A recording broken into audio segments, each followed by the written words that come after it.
Good morning mga ka-enjoy. Good morning sa lahat ng mga Pilipino sa buong mundo. Ang video na ito nating ginawa, parang tutorial ito.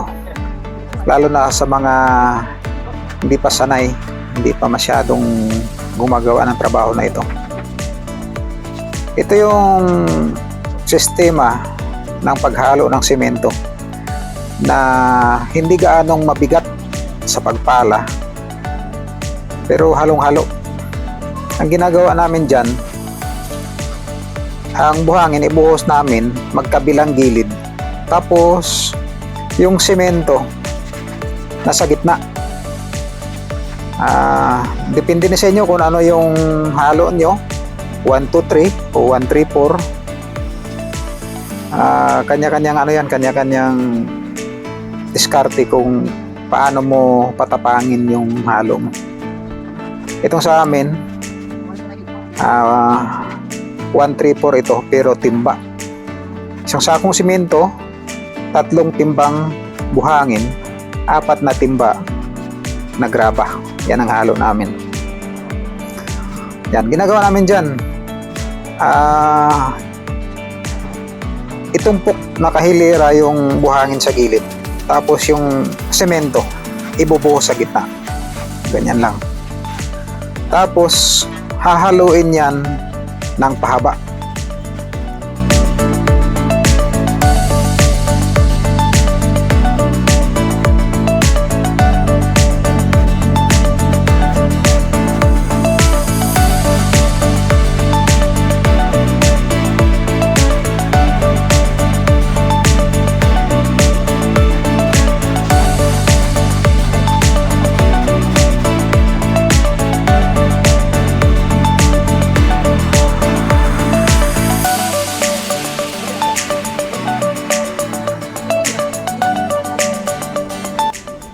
Ayan, naglagay tayo ng Sahara dahil ibubuhos natin to sa roof deck. Kailangan yung Sahara para hindi mababasa ang semento, hindi parang foam yung semento kung walang Sahara. Pag mayroong Sahara, yung semento tuyo. Ibig sabihin, yung tubig nasa ibabaw lang pag nagulan, hindi makapasok sa gitna ng buhos ng slab ang semento kung may Sahara. Ganun po. Kaya nilalagyan namin Sahara basta pang roof deck. Pero kung may bubong naman yung buhusan mo, okay lang na walang Sahara dahil hindi naman siya nababasa. Pero yung lugar na nababasa, lababo, CR, dapat lagyan ng Sahara. Yan pa ang diskarte namin.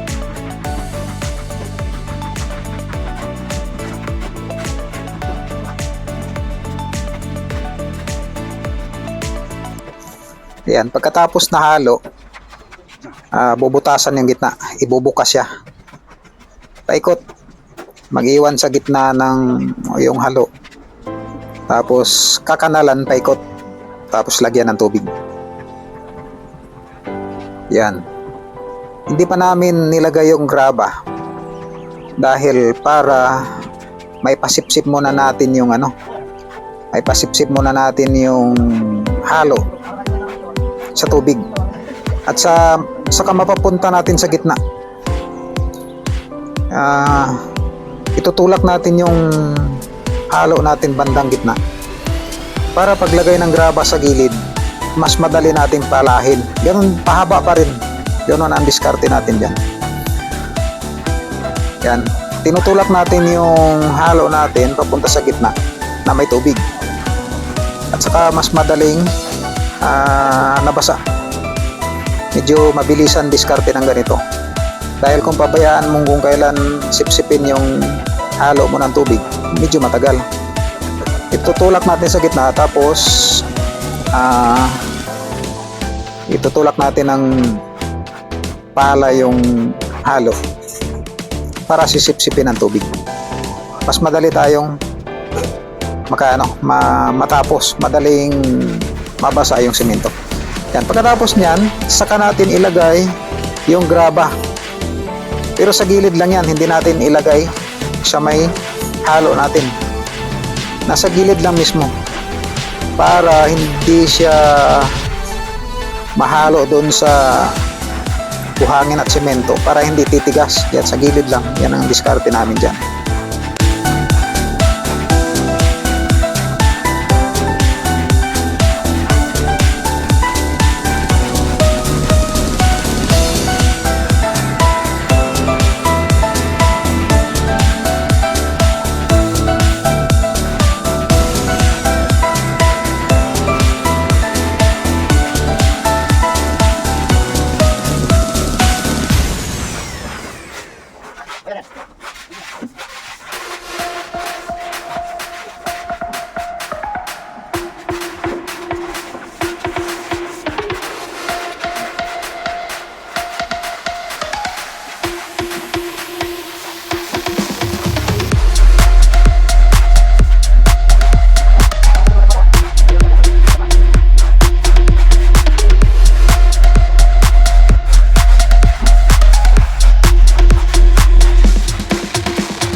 Tamang-tama na nailagay natin yung graba sa gilid.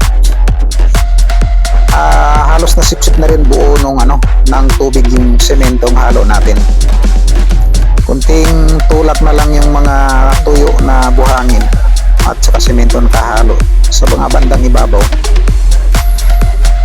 Tamang-tama na hahaluin na natin siya buo. Yung kunting tulak lang yan para yung mga tuyo mabasa. Pag nabasa na yan lahat, hahaluin na natin yan. Yan, malambot yung gitna niyan dahil walang halong graba, yung buhangin at semento lang.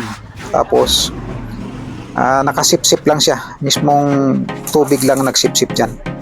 Hindi rin yan hinahalo hindi rin yan hinahalo yung buhangin at saka semento doon sa tubig. Pasipsip lang talaga siya. Yan, pag nakabuo ng sipsip yan, pwede na natin siyang haluin.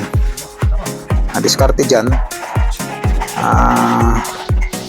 titibagin mo na yung nasa gilid, tirahin mo ng pala para babagsak yung tubig. Tapos yan, umpisa na nating haluin. Yan, malambot na yung haluin dahil nakahiwala yung graba. Tulak mo lang ng tulak papuntang gitna, tapos ang lambot ng gitna doon sa halo at saka yung may tubig. Yan, galing ka sa gilid sa graba, itutulak mo papuntang gitna. Ganyan lang, napakalambot niyan. Tapos yung semento niyan pagkatapos mahalo, hindi yan basta-basta titigas dahil nakababad. Pero kung biglain mo yan siya, pagkahalo mo, maya-maya tigas na yan. Pero yan, dahil nakababad, nasipsip yung halo natin na semento at saka buhangin. Dahan-dahan ang pagsipsip ng tubig. Malambot yan. Kaya, paghalo natin, yan, ganun pa rin ang paghalo natin yan. Mahaba. Tulak pa gitna. Kahit matagalan ng paghakot ng semento, malambot pa rin palagi yan. Yan ang sikreto na hindi mabigat. Kasi karamihang gumagawa nito, tinutumpok, binibilog, tinutumpok yung paghalo, mabigat sa pala, tapos tinutumpok tapos yung graba pa, hinahalo hanggang gitna. Alam mo naman yung pag mabigatan yung yung halo, tapos parang makompress siya, titigas na yan. Paghalo mo, naku po, sasakit ang baywang mo. Lalo na pag may edad ka na, sasakit ang baywang mo kakahalo niyan. Ang ginawa namin, napakalambot niyan. Kahit magtagal siya dyan, kahit mga 30 minutes, hindi pa titigas yan. Dahil tama yung pagsipsip ng tubig doon sa halo natin na buhangin at saka simento. Ganyan lang. Ganyan ang diskarte namin. Ito para sa mga hindi pa gaanong nakapaghalo, nakagawa ng mga ganitong trabaho. At saka para na rin sa mga gumagawa ng mga tradisyonal na paghalo, yung dinadala sa gitna yung paghalo ng simento. At saka pinaghalo agad, naglagay pa lang ng tubig, pinaghalo na yung graba doon sa mga buhangin nga pinasipsip ng tubig. Ganon po. Mabigat po yun, mabigat haluin. Tapos maya maya natutuyo na. Kaya mabigat na rin haluin ulit. Hindi kagaya dito, kahit mga 30 minutes yan, hayaan mong nakaganyan lang, malambot pa rin yan. Yan, maraming salamat po. Sana nakakuha kayo ng idea sa mga diskarte namin paano maghalo ng simento pang buhos. God bless po. Sana may natutunan kayo. Mga ka-enjoy, marami pa tayong i-upload na mga video sa mga gawain ganito, sa experience natin sa pag-construction. Kasi ginagawa natin ngayon ang bahay, papakita namin sa inyo yung mga basic na importante. Salamat po.